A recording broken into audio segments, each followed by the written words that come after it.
Hello everyone, কেমন আছো তোমরা সবাই? শুভ সকাল। এখন ভিডিওটা আমি শুরু করলাম 8:10 তো এখানে দুধটাও গরম করে নিয়েছি। আর সকাল সকাল উঠেই না আজকে বাসনগুলোও মেজে নিয়েছি, কারণ আজকে বৃহস্পতিবার। আর এখানে গ্যাসটাও পরিষ্কার করে নিয়েছি। বাবা তো এখনও প্রসাদটা আনেনি, তাহলে আমি টুকটুক করে সবজিগুলো কেটে রেখে দিই, তাহলে রান্নার কাজটা আমার একটু হলেও এগোবে। বাড়িতে থাকতে না রান্নার রটাও জানতাম না।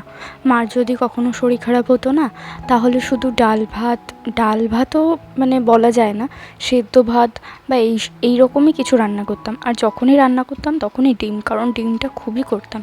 মার শরীর খারাপ হতো মানে ডিম, আজ মানেই তার মানে ডিম, মানে এরকম একটা মানে খুব রান্না করতাম। তো আর না কিছুই পারতাম না, যেরকম নিরামিষ তরকারি, কোনো ঘ্যাট, কোনো পাঁচমিশালি তরকারি, এইসব না কিছুই পারতাম না। মাছের ঝোল, ডিম এইগুলো তো খুব ইজি, কিন্তু ওইগুলো তো একটু কঠিন। আমার মনে হতো যে সবজিগুলো সব কিছু করে, কিন্তু এখন না টুকটুক করে সবই পারি। হয়তো অতটা ভালোভাবে পারি না, মানে ভালো হয় না খেতে, তবে হ্যাঁ যেইটুকু পারি সেইটুকু পুরো প্রচেষ্টা করি।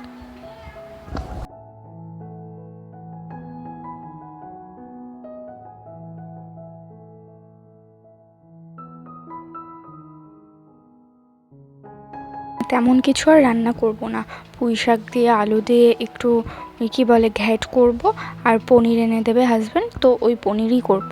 ব্যাস সিম্পল রান্না আর কি।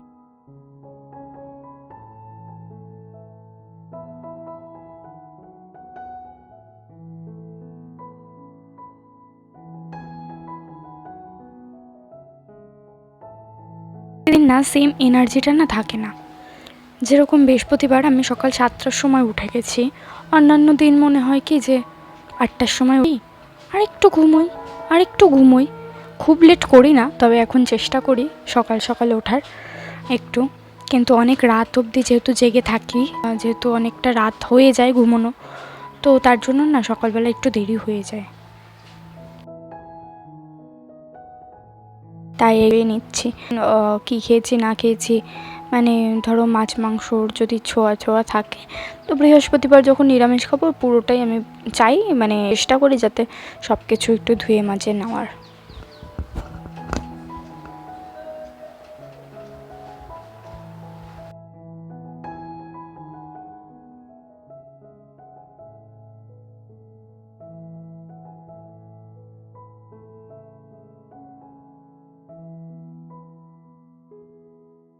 তো এবার ধুয়ে মেজে নিয়ে এবার চলে যাব ওপরে। যেহেতু আগের দিন সন্ধেবেলা বাড়ি ছিলাম না, একটু মার্কেট গিয়েছিলাম, সেই কারণে ঠাকুরের বাসনগুলো আর তুলে নেওয়াও হয়নি, তো তাই এখন তুলে নিচ্ছি। আর ওপরে এসে একটু এইগুলো করে নেবো, আর বৃহস্পতিবার যেহেতু ঘরটার সব কিছু ভালো করে মুছে নেব, বাসনগুলো মেজে রেখে দেবো।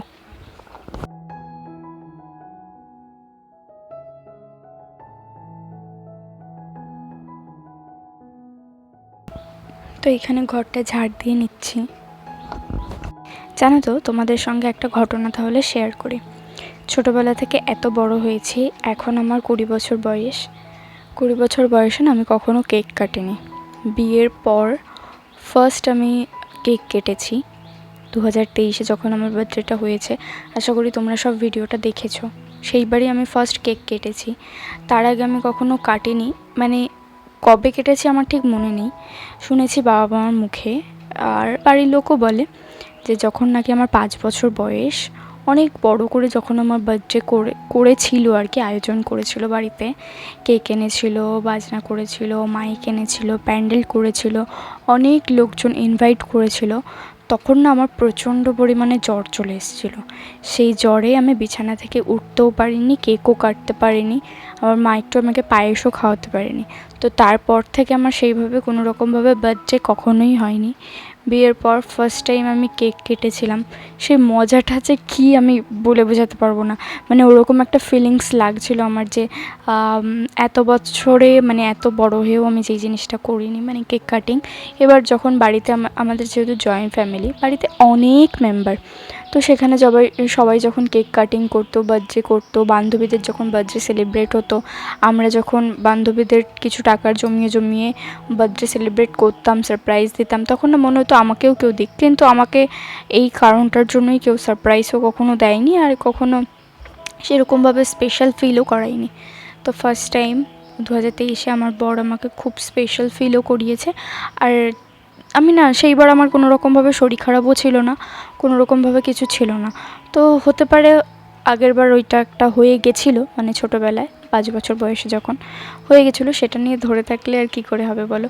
কিন্তু মা বাবার মন বলা যায় না যে যদি হয়ে যায়। আর সেম বান্ধবীরাও বলতো যে আমরা না করবো না, কারণ তোর যদি আবার শরীর খারাপ হয়ে যায়। তো সেরকমভাবে করা হয়নি। কিন্তু দেখো ঠাকুরের আশীর্বাদে ভগবানও চায় যে তোকে একবার সেই ফিলটা আমি করাই।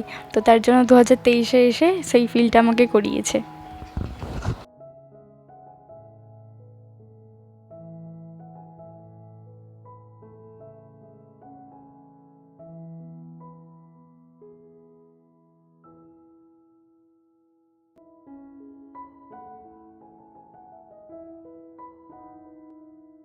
একটু বিছানাটা গুছিয়ে নেব, দিন যাব স্নান করতে।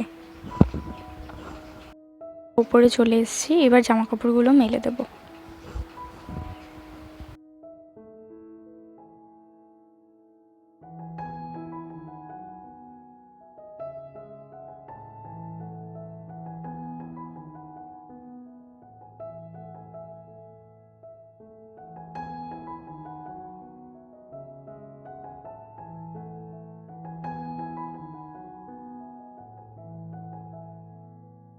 জামা কাপড় মেলে দেওয়া কমপ্লিট, এবার পুজোয় বসবো। আর একটা কথা, তোমরা সবাই না একটু ইগনোর করো আমার আশেপাশের জায়গাটা আর আমার ফেসটা, কারণ আমি সামনের ক্যামেরা দিয়ে করছি ভিডিওটা। আর আমার সামনের ক্যামেরাটা, মানে যেহেতু এটা আমার হাজব্যান্ডের আগের ফোন, তো ওর সামনের ক্যামেরাটা খুব বাজে, পেছনের ক্যামেরাটা একটু ভালো। তো সামনের ক্যামেরাটা দিয়ে করছি।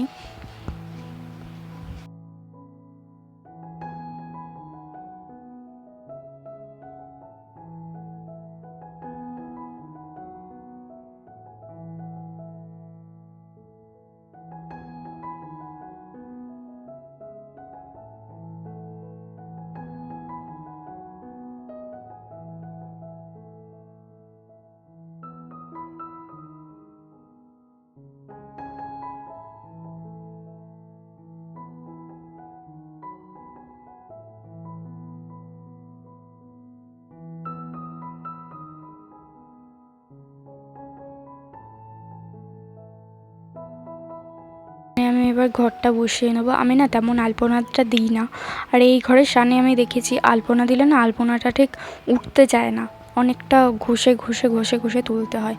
তার জন্য আর সেরকমভাবে আলপনা দিই না। আর যেই জামা কাপড়টা মেললাম, দেখো শুধু পুজোটা দিয়েছি, আর তার মধ্যে ঝমঝমিয়ে বৃষ্টি।